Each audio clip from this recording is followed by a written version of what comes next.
The preceding video is a sped up version of the original video. The reason why it has been sped up is because some of us process at a quicker rate than others. If you're like me and prefer to recognize every word spoken, you can slow it down to original speed by simply clicking on the settings button at the bottom of the screen. If you choose to do that, you will be able to tell that this is not an AI recording, but instead it's someone who truly cares. But if you view it full speed, consider it as seeing into the future before others do, as if you were time traveling. But I'll save that for a future video. Enjoy. Hello and welcome to the review of Three-Body Problem and proof that the problem can be solved. As of March 27th of 2024, Three-Body Problem has become the second most watched TV series in the world.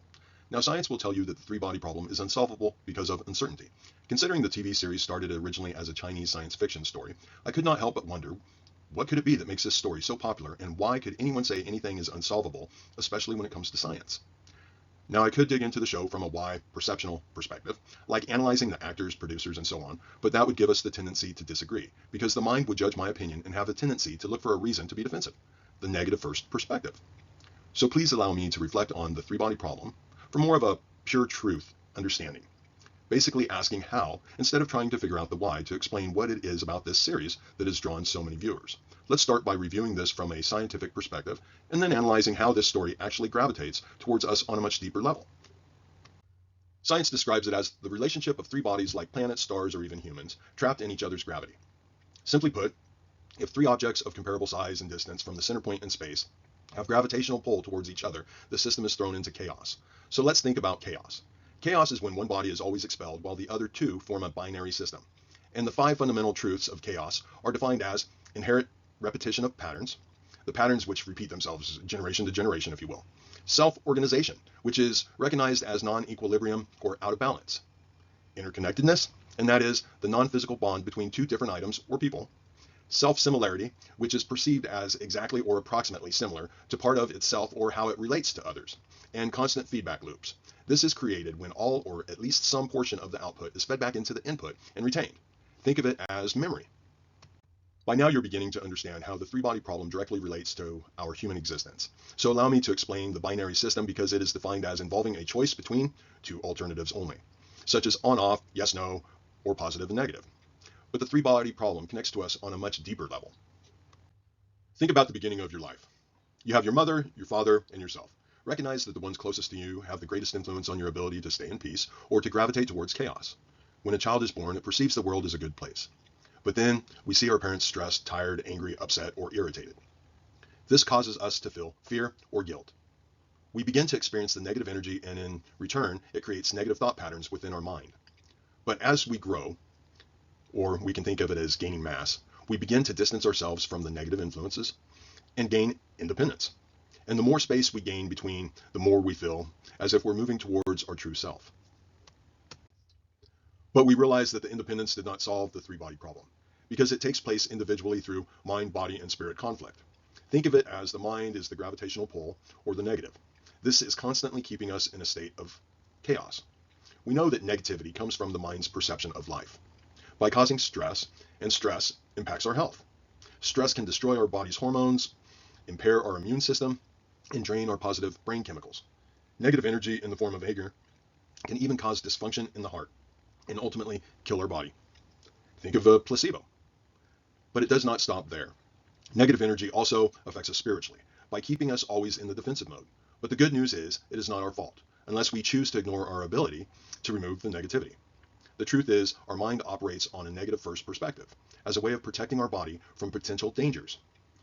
Our predisposition for paying attention to negative rather than positive is an evolutionary hand-me-down from our cave-dwelling ancestors.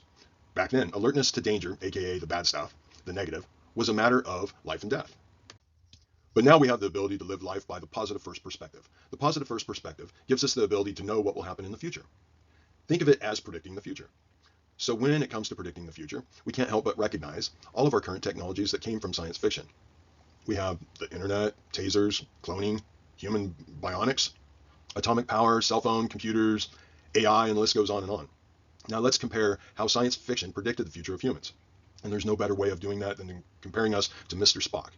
Now, Spock had the ability to mind meld, which we now call cognitive empathy or empathic accuracy. He had the Vulcan nerve pinch, and in MMA, it's referred to as the vagus nerve pressure point. He had a genius IQ and unwavering logic. So how can we obtain the same traits? The first thing we need to recognize is that Spock had very limited emotions. He only showed love and interest in what another person was saying. He felt only the positive emotions. Psychology refers to Spock as having Asperger's or autism. Now stop and think of how so many geniuses have been considered to have autistic traits. The truth is, while they have very high cognitive and intellectual skills, like working memory, analytical thinking, and knowledge retention, they have a lower than average emotional intelligence, referred to as EQ. EQ measures our social skills and emotional abilities, including cognitive empathy, emotional regulation, and motivation. Now, I could explain how to quickly achieve a genius IQ or EQ, but I will save that for future videos. So let's proceed by solving the three-body problem from the scientific perspective. And how do we do that? By understanding it from the positive first perspective. In order to understand from the positive first perspective, we must recognize the negative within the three-body problem. And the negative is that we perceive it as a problem in the first place, the negative first perspective. So how do we find the positive in a problem, or in this case, chaos? We do it by choosing to accept it as reality, instead of perceiving it as a problem. Once we accept reality, we obtain equilibrium through understanding, which is the how. And equilibrium is a state without chaos.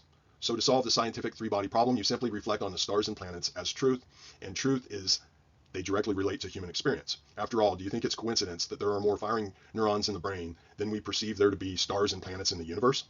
Or that stars and planets have always given direction for where humans need to go? Or that the phases of the moon affect the human experience? Just watch what happens in the upcoming total eclipse.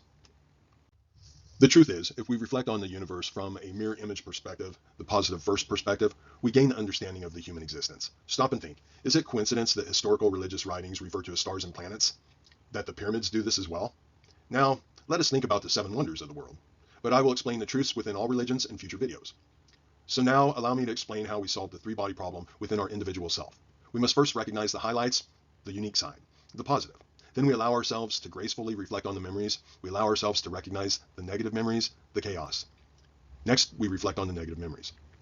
Now I know that me simply saying reflect on negative memories triggered the defensive mode in most of us.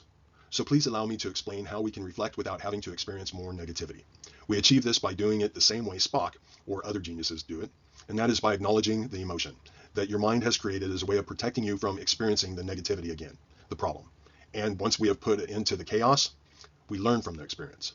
Once we've learned from the experience, then we have gained understanding, the how, the reality. And the negative memory becomes neutral, which means it no longer is a problem, the negative.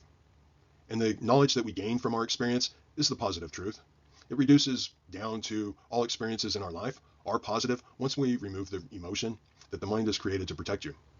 Which reduces down to, once we stop feeling sorry for ourselves, we change to the positive first perspective, we literally can solve all the problems of our world.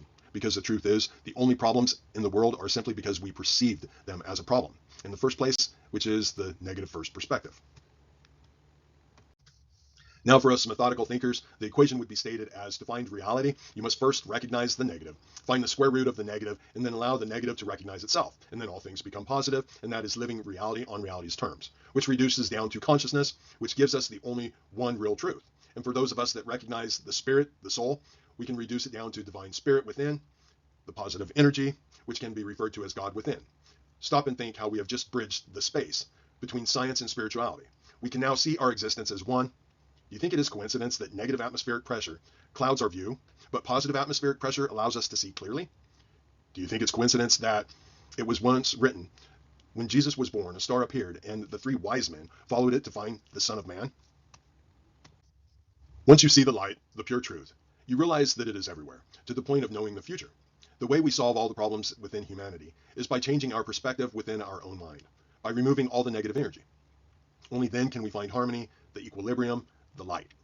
If you have understood the truth in what I am saying, please try this approach in all walks of your life immediately, because I know that it can literally solve all the problems in your world, simply by changing to the positive first perspective. Do you think it's coincidence that the only person we have ever heard about was willing to die to teach us how to remove all the negative energy from within? And that he said, and ye shall know the truth, and the truth shall make you free? Now stop and think about hell. It is referred to as a prisoner of your own guilt, and that reduces down to a prisoner of your own negative. And once the negative recognizes itself, all things become positive, and it no longer exists. As my channel continues, I will be teaching how to find all the truths, but I cannot help unless you're willing to listen. If you see the truths, all the lies stick out like a sore thumb. Thank you for listening, and please remember, the positive in me loves the positive in you. Sleep well.